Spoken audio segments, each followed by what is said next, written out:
Hi, this is Dan Bullard, retired electronics engineer, sitting out on the front deck of my houseboat again. I want to talk about Richard Feynman again.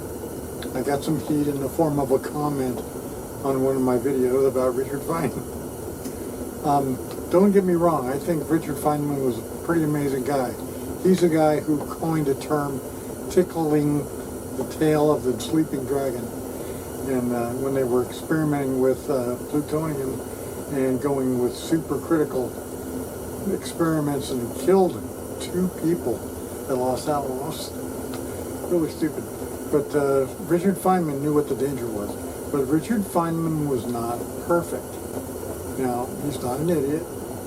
He was a very talented guy. But he didn't understand harmonics. I do.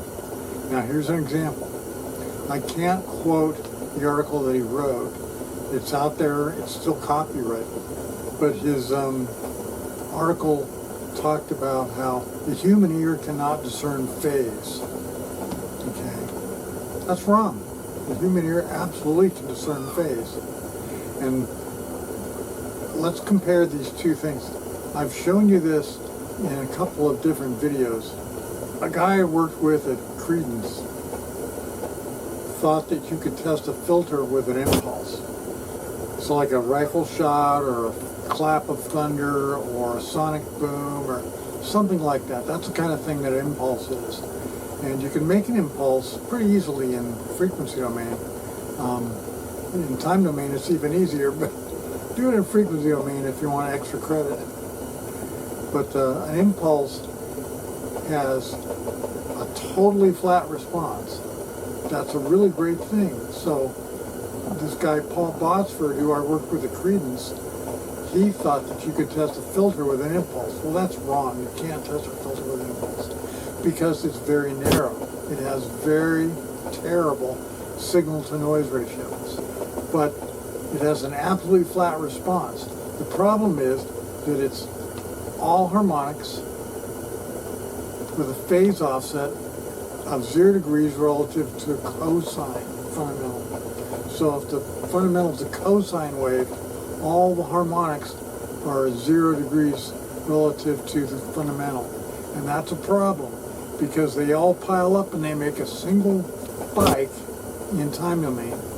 And so while it's flat in the spectrum, because the phase is always 0 degrees relative to a cosine, so they're all cosine waves, all stacked up.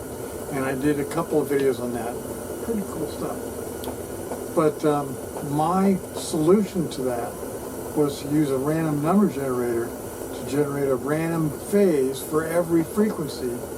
And so I got something like this in time domain. And in frequency domain, it's still a flat response. But in time domain, it's very different. And it sounds like white noise. Now, I can't vouch for that totally because I never listened to it. I didn't have to. I was testing filters.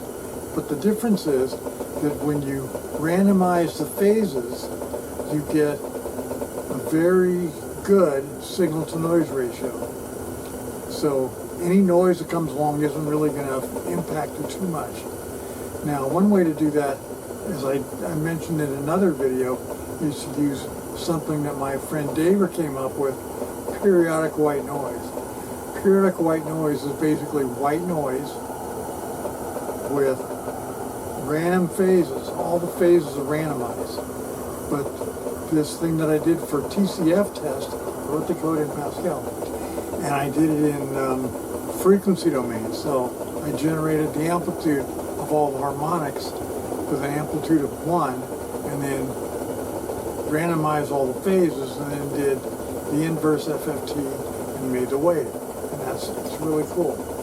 And I calibrated it to be absolutely flat. You can do that. And you can go find my video where I talk about that. But that's a very different thing. That's white noise. Now you compare, just go look on the web, listen to white noise and compare it to a rifle shot. I don't have to say any more. The phase makes all the difference. So sorry, Feynman, you're wrong. The phase can be discerned by the human ear. we can't tell, where it's coming up and where it's going down, but the phase makes a difference. So if you, stand in front of a rifle as being shot, or you listen to white noise from like a Sleep album or something, you can tell the difference. It's very different. The difference is that the phases are randomized with the white noise. The phase from a rifle shot, they're all 0 degrees relative to a cosine fundamental. So if the fundamental is the cosine, they're all 0 degrees. So they're all cosine waves stacked up. That's what an impulse is. So Feynman, you're wrong. Terribly sorry. And, like I said, I liked Feynman a lot. I thought he was a great guy. But, we have to think about people in the past. He's dead now. In this comment he says, that he's got to be able to defend himself. No, he doesn't. When you badmouth Hitler, do you think it's okay to badmouth him despite the fact he's dead? Yes, of course. And so I'm not going to say Feynman was an idiot, but Feynman was wrong. I am right. And everyone in the world is wrong. Most everyone in the world is wrong about harmonics. And harmonics is not just about electronics. It's about everything. A rifle shot, a sonic boom, white noise, the wind blowing through the trees. That's white noise. So Feynman was wrong. Just accept it. Feynman was wrong. He was a brilliant guy. He probably knew math better than I do, but I know some pretty cool math. I do know some pretty cool math. And why didn't Feynman understand how harmonics really worked? Read the article. It's out there. Read the article. I can't quote it because it's copyrighted. I respect their copyright, so I'm not going to infringe on their copyright. But you can read the article, see what it says. They're wrong. I'm right. Feynman was wrong. I'm right. And, am I a genius because of that? Maybe. I wish I'd built some nuclear weapons, but I never got around to it. I got lucky when I was in, check this story out. When I was in my hometown of Tracy, California, I got a summer job working for the city. That was one summer. Then the next summer I was brought back. They let me go back and become the head of the ballpark. So I actually took care of the ballpark. So I spent my days cleaning up under the bleachers and cleaning the bathrooms and using the fire hose to water down the infield. And then at the end of the day, it'd be all dry and I would drag it with my tractor. I had a drag there, so I'd drag it. It was nice and smooth infield. And so then I would go home there. So I spent the whole day taking care of the ballpark every day in the summertime. I loved it. Then I went to college for a little bit, and then I went and joined the Navy. And then the city of Tracy came along, and they wanted to hire me. I didn't even apply. They had 3 positions, and they had over 300 people apply for the job. So they brought me in, I interviewed, I drove a tractor around, I did a bunch of stuff, and they actually offered me a job working for the city of Tracy in the Parks Department. So I could have continued doing that, but I decided to go in the Navy.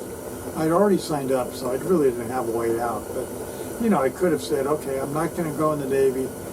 These guys want to hire me, and they probably would have made a fuss and got me out. But think about it. If I had gone to work for the city of Tracy, working for the Parks Department, I would have never accomplished this. There's no way. And I have a friend who worked for the city of Manteca, just a stone's throw from Tracy. And he's retired in Coos Bay. And he's probably living something better than this, But I accomplished far more than somebody like that. And thank God I did. I, pushed myself. And it's just advice, okay? Take it with a grain of salt, whatever. but I pushed myself to learn new things that nobody else would teach me. And harmonics is one of them. And everybody's arguing with me about it. Well, I got it, and thank God I did too, because, you know, I could have gone out with only one accomplishment, right? One accomplishment, which would be a patent for the smart card, and that's in your wallet, you know, your credit card. When you wave that credit card over a reader, that's my stuff. So I accomplished something far greater than that. I discovered 6 laws of physics, twice as many as Isaac Newton. Now, it's true, Isaac Newton didn't have a PC and a Mac, and he didn't have an Apple Coast, and he didn't have years of experience experimenting with electronic stuff. But I did, and thank God I did. Thank God I didn't go work for the city. Oh my God. So, it's nearly Christmas. Tomorrow is winter solstice. Thank God. It's really cold out here, but it's okay because I got my heater and I got my heating pad. Oh my God, it's lovely, and it's not too cold today. Thank God. So once again, from the river, this is Dan Blue. See you.